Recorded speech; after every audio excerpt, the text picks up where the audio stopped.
So good morning all. Let us continue. When you see this, my screen, tell me please.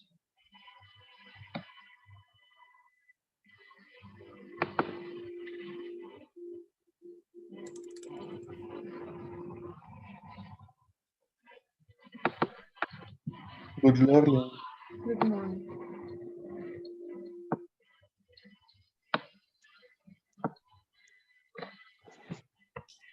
Do you see my screen now? Yes. Okay. So last time we have seen that we can use several methods to do the addition of forces. We can use analytical method. We can use geometrical methods. Okay. And one of the main geometrical methods used are the two laws of sines and cosines.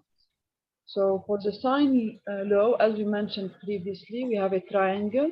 We can relate the length of edges to the angles through the sine law. So if we take any edge, the length of the edge over sine of the opposing angle is equal to the other edge length over the sine of its opposing angle.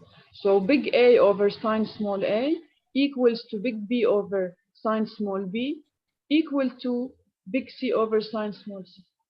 And another law will relate the length of an edge to the length of the two other edges and the opposing angle, which is the cosine law, stating that C, magnitude of this edge, is equal to radical of a square plus b square minus 2ab cosine of C. And a particular case of the cosine law is the Pythagorean theorem, where you have C equal to 90 degrees, then cosine 90 is 0, and you can get that C is radical a square plus b square. So this is what this is the final stage we reached last time, so we'll continue from here. We'll do a small example to see how to calculate the resultant force using geometrical method.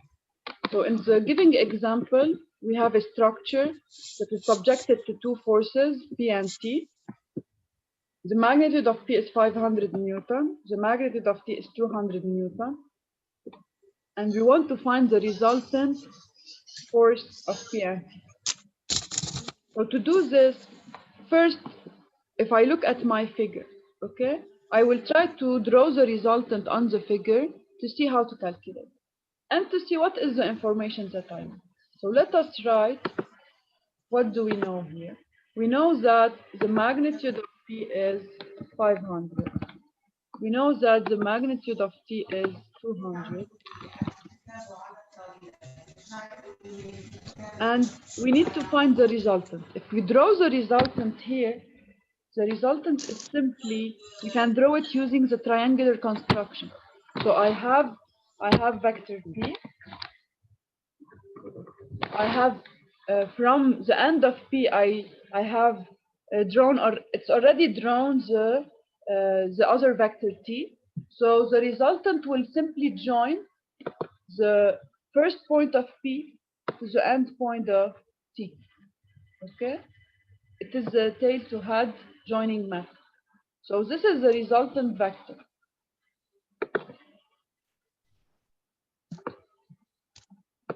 This is the resultant vector.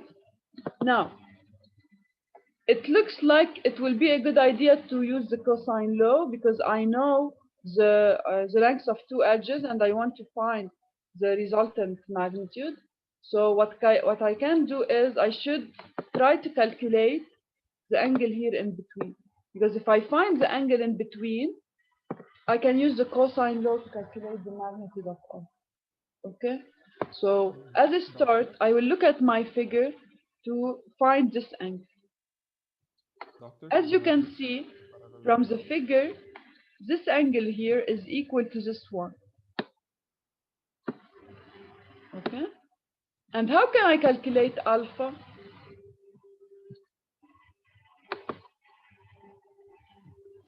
Sine law.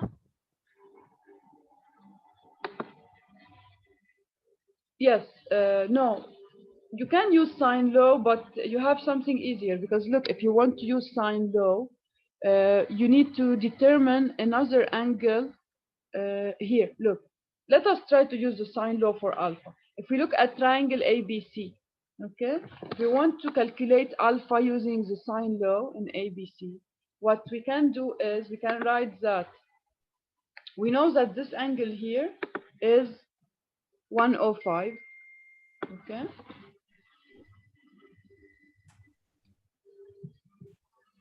And we can find the AB by the cosine law, and then we do the sine law. Yes, but it is little bit, it's a long way, okay? An easier method is to look in, I will do both for you, okay? So let us say we didn't notice here. If you noticed here that you can calculate BD simply, okay? Length of BD can be easily calculated because it is equal to BC sine 75, okay? And you can calculate also CD, which is 5 cosine 75. So to find alpha, you can simply do tangent of alpha is BD over 80. If you didn't notice this, you can use combination of sine and cosine. So if you look at ABC, okay, so we know one angle when we know one angle which is 105, and we don't know the value of the opposing edge, which is AB. So as your friend said, first we should do the cosine law to calculate AB, and once we calculate AB, then we can use the sine law to calculate alpha. Okay, so if I want to do it, I start by saying that AB from cosine law, AB squared is equal to AC squared plus BC squared minus 2 times AB times AC cosine 105. Okay, so I calculate in this way AB. And once AB is calculated, so this is the cosine law. Once I have AB, now I can move to the sine law. By application of sine law, I can write that AB over sine 105 equals to BC over sine alpha, okay? Or you can write it in the opposite way, so sine alpha over BC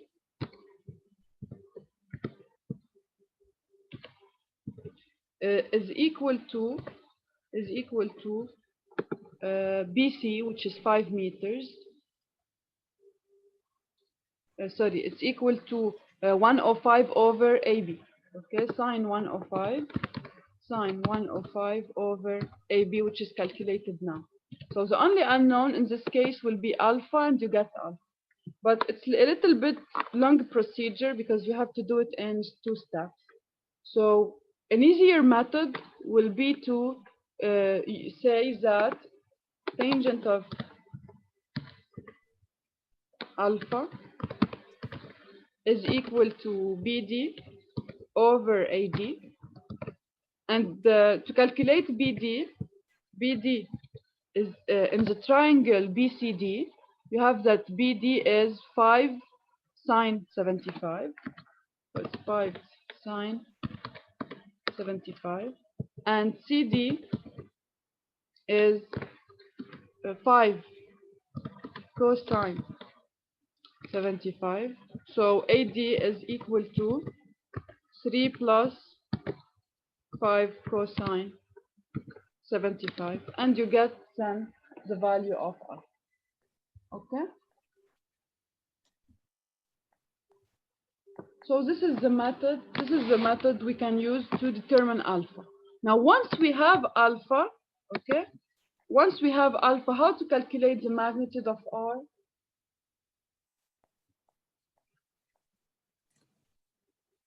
What should we do? Cosine law.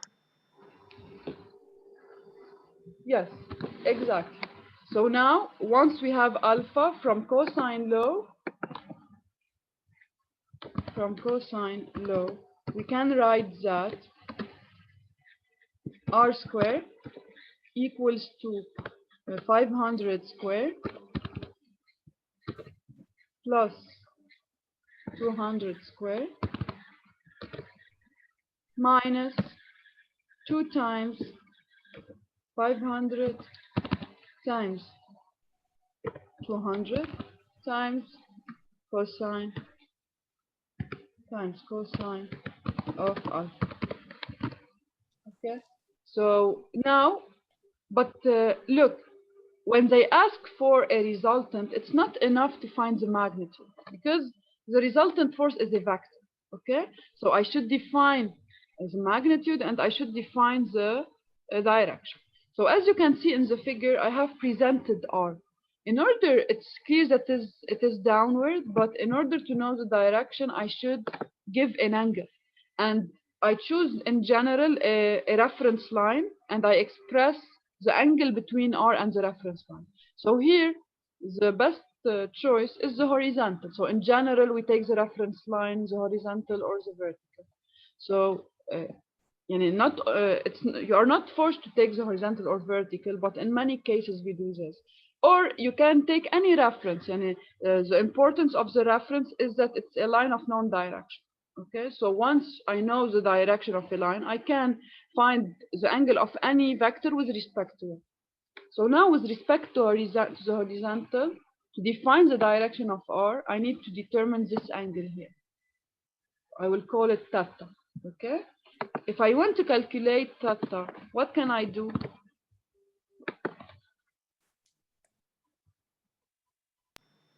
We can apply sine law now. Yes, very good. So now we can apply the sine law, okay? So in this triangle, if we apply the sine law, so from sine law, we can say now that R, the magnitude which was calculated now, over sine alpha is equal to T. What is here? This is the magnitude of force T, which is equal to 200 Newton. So it's equal to 200 over sine of theta. Okay, and then the only unknown is angle theta. We can calculate. Okay. Any question on this problem? Please stop me if you don't understand anything. Doctor, I have a question. Yes. Do we say that R is directed in negative? When we get theta, it's gonna be an angle. We take the negative of this angle because it's directed in counterclockwise. Look, I mean, you can just draw a figure, okay? Here I consider once you put the angle on the figure, okay?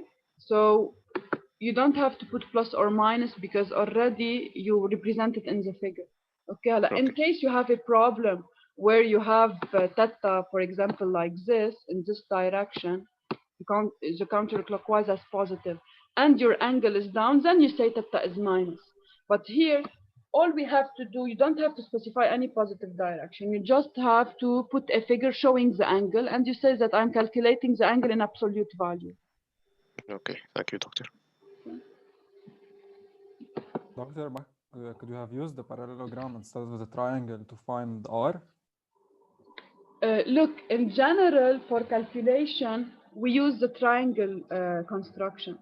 At the end, the parallelogram construction and the triangle construction are nearly equivalent because when you draw the parallelogram, you can have also from the other side the triangle law. Because look here.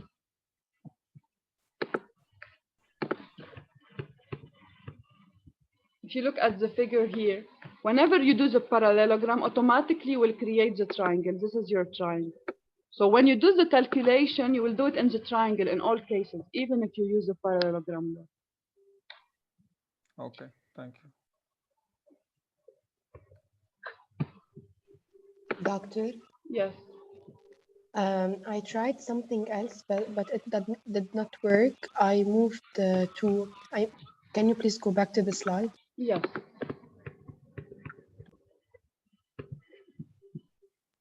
Yes, I moved the force P to the right, and applied the cosine law, but it did not work.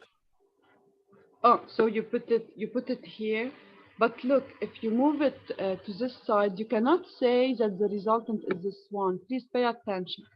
Okay, if you moved P to this side, then you should find the resultant from parallelogram law, because when you want to use the triangular construction, it should be tail to head joining, not head to head.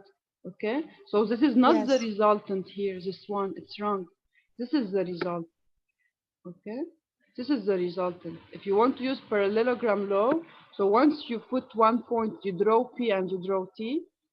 The diagonal will be starting from this point will be your resultant, and then to calculate its magnitude. If you want, the magnitude will be so here. You know that this is your diagonal of interest. This one, not this one. Okay, because in a parallelogram you can have the same magnitude, but you will not have, if you want, same direction in this case. Yes, thank Okay, you.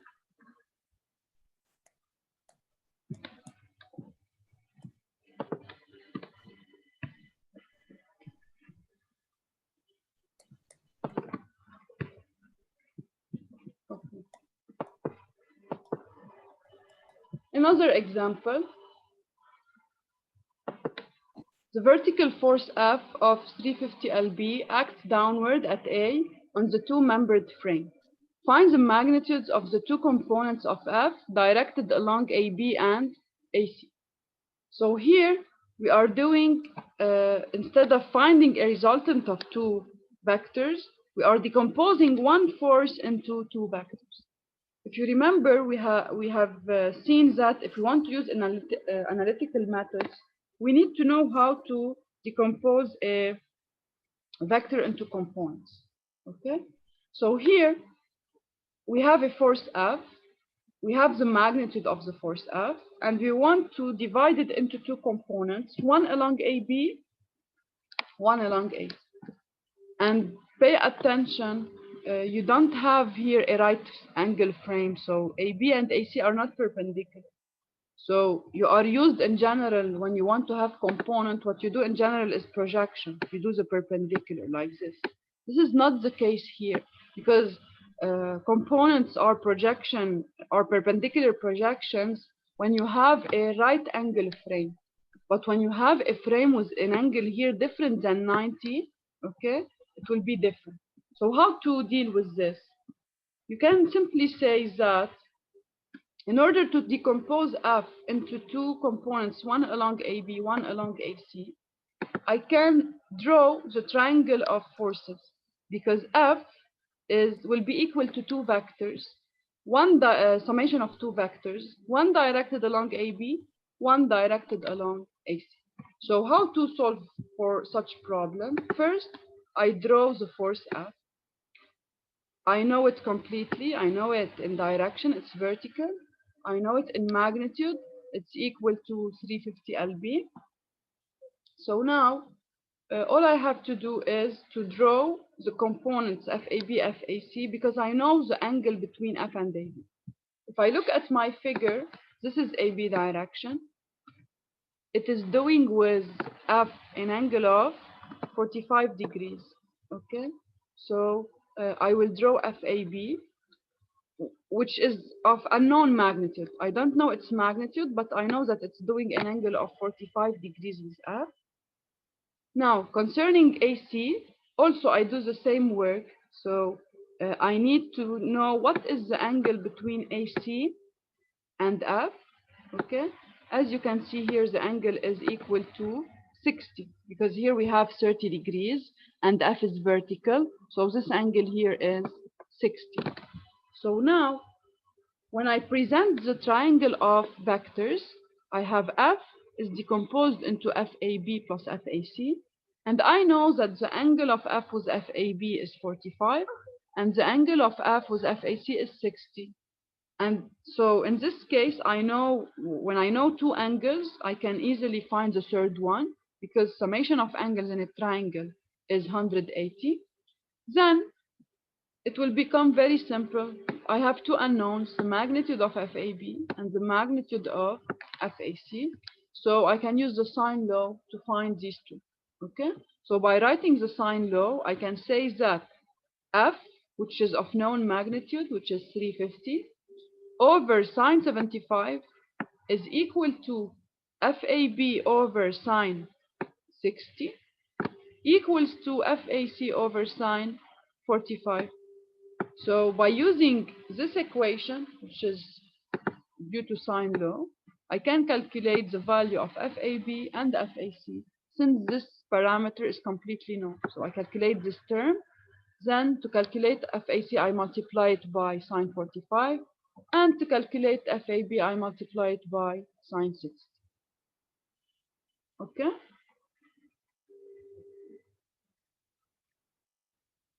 Any question on this? Doctor, just the naming convention. Here we Yes. have AB, but the sense is going from B to A. Does that matter or it doesn't? Look, it does not matter. Yani, because look, from the figure, okay, you show the direction. It's clear in the figure. So it might be if I take another if F was upward, for example, then the component will be in the opposite direction like this. Okay. In case if you want, they put the axis for you. So they consider that the positive direction of axis AB is like this, for example, and the direction for AC is like this. Then you can say that the component along AB is positive and the component along AC is negative. But as long as you present the vector with its true sense, so when you put the values here, you will put them as positive values because it's clear here that FAC is downward, okay, and FAB is also down. Now, if you want to express them as component in the frame, they should give you the frame direction, the frame sense, if you want, the positive sense. And then you can deduce that along AB, it's a positive projection, and along AC, it's a negative projection. Oh, okay, okay. Thank you. Welcome.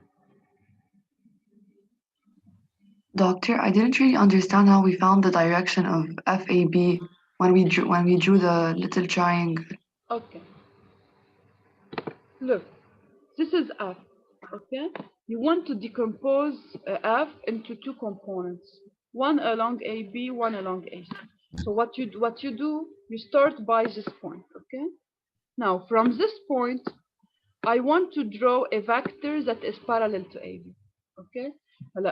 What we can do here, because I will go from this point in a parallel direction, then I want to go parallel to AC. Okay.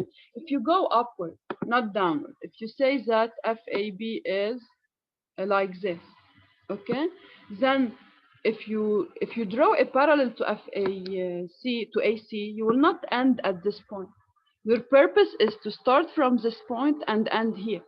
So the possibility here, you cannot have FAB up, because if I take FAB up and I draw a parallel to AC line, I cannot reach this point. So from here, I know that the projection of FAB should be downward, okay? And then when I take a parallel to AC, I can reach this point, okay? So from here, by doing just the construction, it is clear that in order to end here at this point, the FAB should be down, okay? And also FAC should be down. Okay, I thought that when we said from A and AB, it should go from A to B, not B to A. No. Yeah.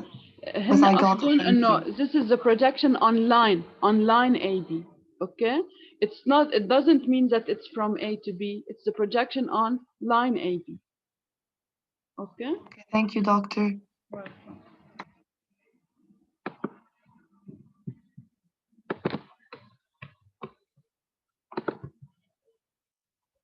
Another example, a box is pulled by two bolts the resultant of the forces exerted by the boats is 5000 lb directed along the center axis of the boat. Find first the tension in each rope if alpha is equal to 45 degrees, and second, find the value of alpha so that the tension in cable 2 is minimum. So what we do here, we have a box and we are applying two forces on this box, one through cable 1 and the other through cable 2.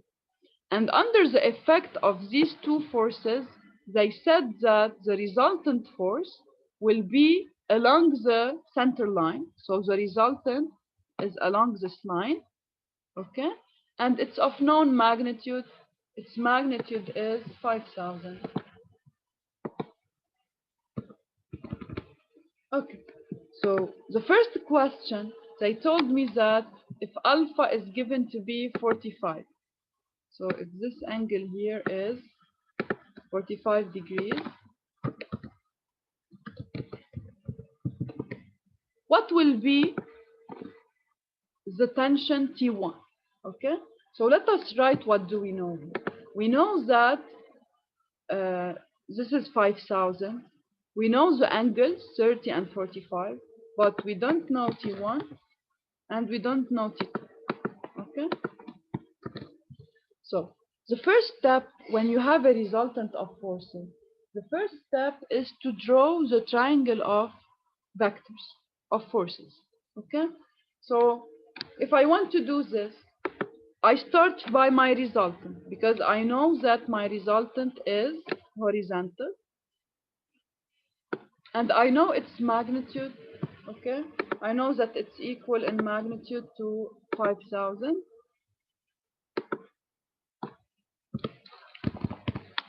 Now, as I told you, if I want to do triangular construction, I start from this point. Okay, I draw a parallel to line T1. So if I draw a parallel to line T1, it will be like this. Okay, and I know that this line is doing with the horizontal an angle of what? Of 30 degrees. So I can write here that this angle is known equal to 30. Okay, then from the end of T1, I draw a line that is parallel to T2.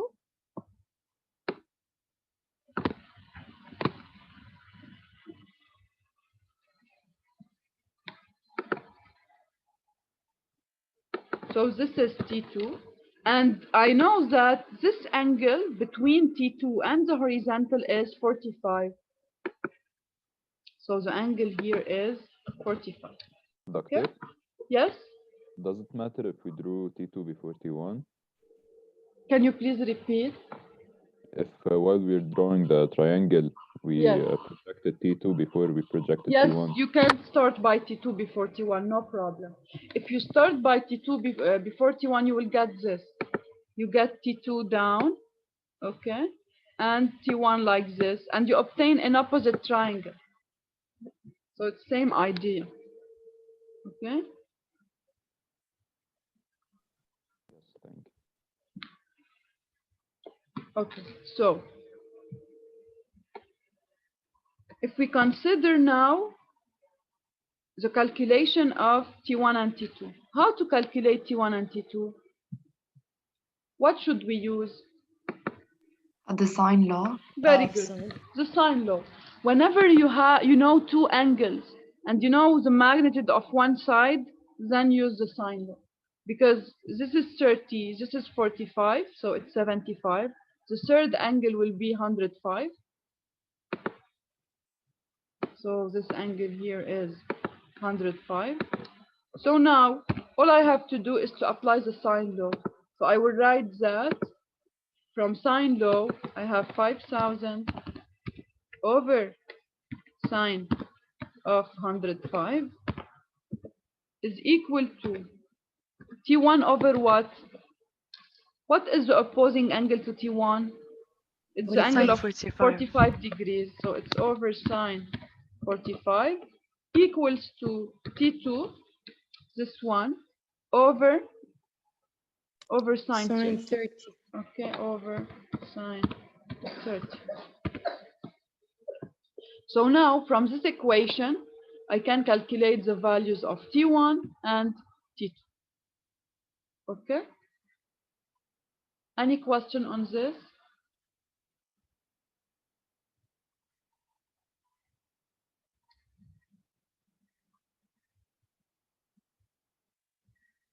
Okay. Now, the next step. They are asking what is the value of alpha so that the tension T2 is minimum. So this is a little bit more complex question. So now they didn't give me alpha. I don't know the value of alpha. And I want to find alpha for which T2 is minimum. To be able to answer this question, okay, what I can do, the best thing to do, is to try to draw a figure, okay, showing variable values of alpha, and to try to find a geometrical way to calculate the corresponding value of alpha. So if you look here at the figure,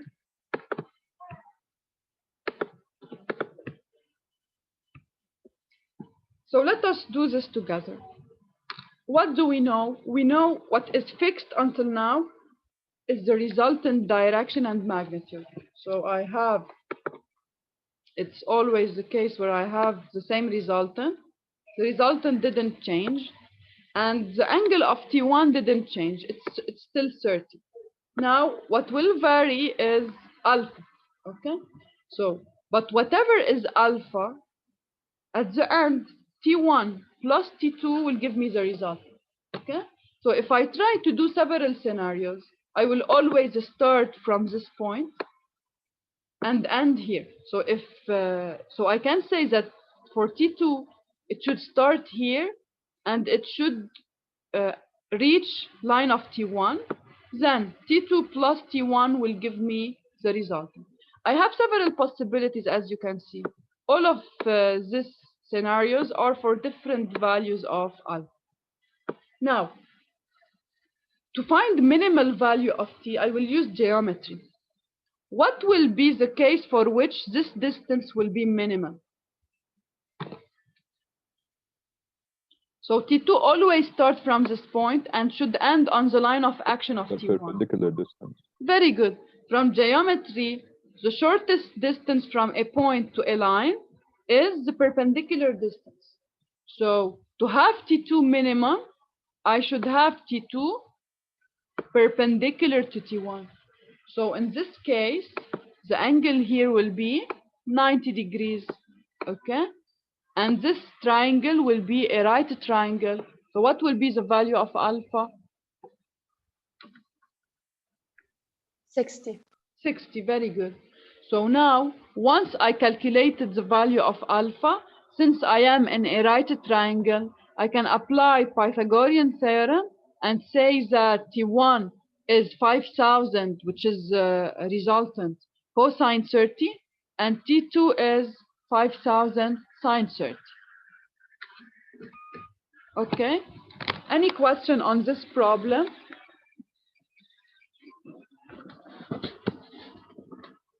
If you didn't understand how we got that T2 is perpendicular to T1, I can repeat. Okay. So now let us move to another problem.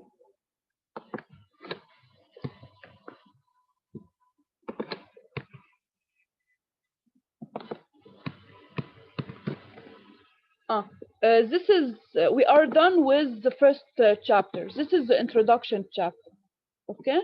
So now what I will do, I will open a new session. You will enter through the same link. Okay.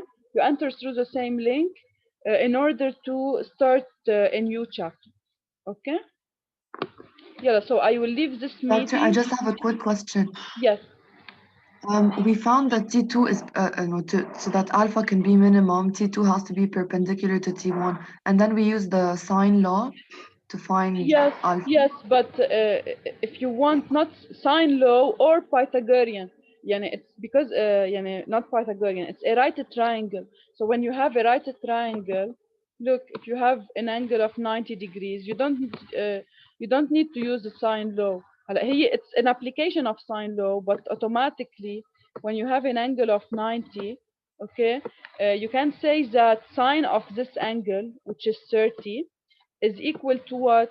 Sine of the angle is equal to this length over the hypotenuse, this one.